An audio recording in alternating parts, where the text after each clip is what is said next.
diferente. Déjenme saludar ya a Serafín Giraldo, que es portavoz de la UFP y experto además en terrorismo yihadista. Serafín, muy buenos días. Hola, buenos días. Al final aquí los que se frotan las manos son los terroristas, porque ver cómo no hay forma de poner de acuerdo a todos para luchar contra ellos, pues les beneficia sí o no, o sí, mejor dicho. Serafín. Sí, efectivamente, y además ese es uno de sus objetivos, es el terror informativo, es estar siempre en la palestra. En definitiva, prácticamente lo están consiguiendo, que estemos preocupados de ellos, que estemos preocupados de sus acciones y que el conflicto se extienda, que es lo que buscan. Y Serafín, una cuestión, vamos a ver. Lo que estamos viviendo de manera tan excepcional, pero que ya se está convirtiendo en la normalidad, que el corazón administrativo de Europa, Bruselas, la sede no solamente es la capital de Bélgica, sino que están las instituciones europeas, la propia OTAN, que haya estado cerrada cal y canto como una ciudad fantasma, donde las caravanas de coches oficiales han sido sustituidas por tanquetas del ejército, y que hoy seguimos en ese escenario, pero se ha abierto ya porque hoy vuelven los colegios, aunque sigue decretado el estado de máxima alerta en Bruselas con ese estado 4, y todo esto lo han conseguido los terroristas sin pegar un solo tiro en Bruselas. ¿Qué le parece? Pues mire, yo hablaría de tres fases de actuación policial o tres niveles de actuación policial. La primera es la que se ha producido en España. Se han hecho los deberes desde el 11M, ha habido un antes y un después a nivel policial, se ha reforzado mucho la labor de información y todavía este lunes podemos hablar de la detención de un elemento terrorista. En Francia es el segundo... Hoy, perdón, ¿hoy en España se ha detenido a un terrorista? No, este lunes. El lunes. Sí, en la cárcel precisamente porque estaba realizando labores de captación. En Segovia, ¿no? Efectivamente, en la cárcel de Segovia. Es otro de los focos, las cárceles son otro de los focos principales de captación de elementos terroristas. El segundo nivel podríamos hablar de Francia, que prácticamente, si lo trasladamos a España, vive en un estado de excepción. Y el tercer nivel es Bélgica, que quizás por falta de desarrollo de las labores de información a nivel policial, pues suceda esto. En Bélgica quizás a nivel policial no se hayan hecho demasiado bien los deberes, porque existen 6 agencias de información, poca conexión entre ellas, y ahora mismo pues tienen que ejecutar este tipo de acciones para acabar con estos elementos terroristas. Y Serafín, ¿existe algún tipo de relación entre el terrorista de la cárcel de Segovia, el que teníamos aquí en España, con los atentados de Francia o con los cerebros de los atentados, de otros atentados en Bélgica, con ese terrorismo yihadista del barrio de Molenbeek? Bueno, la investigación lo dirá. En principio no puedo decir que sí. Tenemos que decir que a partir de la base de que no existía ningún tipo de relación. Este sujeto se dedicaba a captar dentro de la cárcel, buscaba víctimas propiciatorias, y cuando digo víctimas es que es así, buscaba presos comunes que tuvieran algunas necesidades de tipo psicológico para adherirlos a su causa. Y en principio no existe una relación, no se puede establecer una relación entre lo que estaba haciendo este preso, ¿cómo lo diría? Recaudador captador de yihadistas, con lo que ha sucedido en Francia. Más sitio para recolectar a terroristas, porque en la cárcel se enteran rápidamente, ¿no?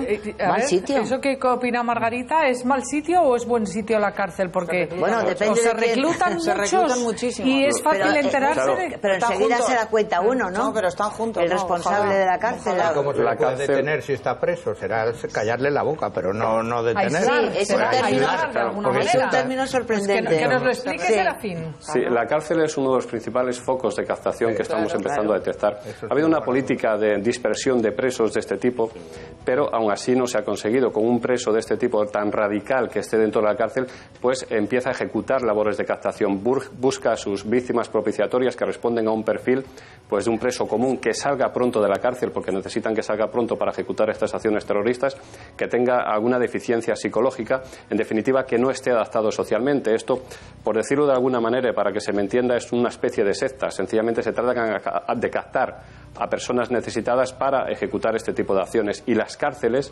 son un foco de captación. Y las cárceles en España, si no estoy equivocada, porque estoy hablando de memoria, aproximadamente estaríamos hablando de 6.500 presos que podrían estar relacionados con el terrorismo islamista? No se puede decir exactamente la cantidad. Sí que es cierto que se han captado presos en las cárceles. La labor de investigación continúa.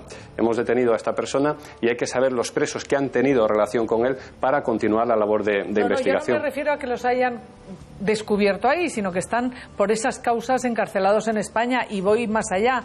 Si no recuerdo mal, también el otro día había una información en cuanto al número de sumarios que en estos momentos maneja la Audiencia Nacional con causas yihadistas abiertas en España, y estaríamos hablando de unas 300 causas. Sí, efectivamente, son los presos que se estipula que pueden estar detenidos en cárceles. Pero es que estos presos al final tienen un seguimiento por parte de la cárcel. El problema ya no es solo estos presos que están dentro, es que estos presos que están dentro puedan captar a otros para ejecutar este tipo de acciones terroristas. Ese es el verdadero problema. El seguimiento que se le hace a estos presos, y sobre todo los presos que viven con ellos continuamente y que son captados por estos elementos terroristas. Ayer, Serafín Giraldo, se produjo en Barcelona, se produjeron dos eventos muy importantes, multitudinarios, ese encuentro futbolístico entre el Barça y la Roma, y también el concierto de Madonna,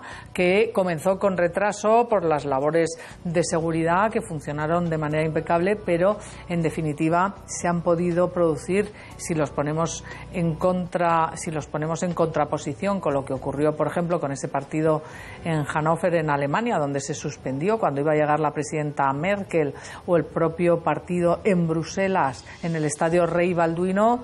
¿Podríamos decir que en cierta manera aquí están funcionando las fuerzas y cuerpos de seguridad, aunque nunca estamos ni a salvo ni exentos de que ocurra algo, claro? No es que estén funcionando, es que han funcionado. Mire, nosotros sufrimos lo que ha sufrido Francia en el 11M, y desgraciadamente pues la policía tuvo que reforzarse, se le dio muchísima importancia a la brigada de información a nivel yihadista, se reforzaron mucho las labores de información, y los deberes de alguna manera los hemos venido haciendo desde entonces. Lo que hace que ahora, de momento, sí que exista un nivel alto de alerta, sí que exista el peligro, pero de alguna manera no se hayan reducido los derechos que se han tenido obligatoriamente que reducir para evitar esta lacra, tanto en Francia como en Bruselas. En España ya sufrimos lo que pasó en Francia. En España lo sufrimos y nos hizo aprender, y también teníamos unos elementos terroristas, la ETA, que nos han enseñado mucho. En España, hemos hecho los España y menos islamistas, pero incluso, menos población potencialmente terrorista. En España vamos más allá, porque mientras en Francia el presidente Hollande está pidiendo medidas excepcionales, como por ejemplo que se aumente el número de horas de los detenidos por terrorismo, aquí ya lo tenemos aumentado a 120 horas, si no estoy equivocada, señor Giraldo. Sí, la última reforma por ley orgánica se produjo del Código Penal, de la Ley Orgánica de Seguridad Ciudadana y Ley Orgánica que regula el terrorismo, se produjo precisamente este año. Son de enero de este año, que entraron en vigor el Código Penal en junio. Los deberes se han hecho. Los deberes se han hecho a nivel legislativo y se han hecho sobre todo a nivel policial. Y eso nos permite de alguna manera estar alerta, pero no sufrir lo que están sufriendo estos otros países. Pues Serafín Giraldo, portavoz de la UFP y experto, como ven ustedes, en terrorismo yihadista. Muchas gracias por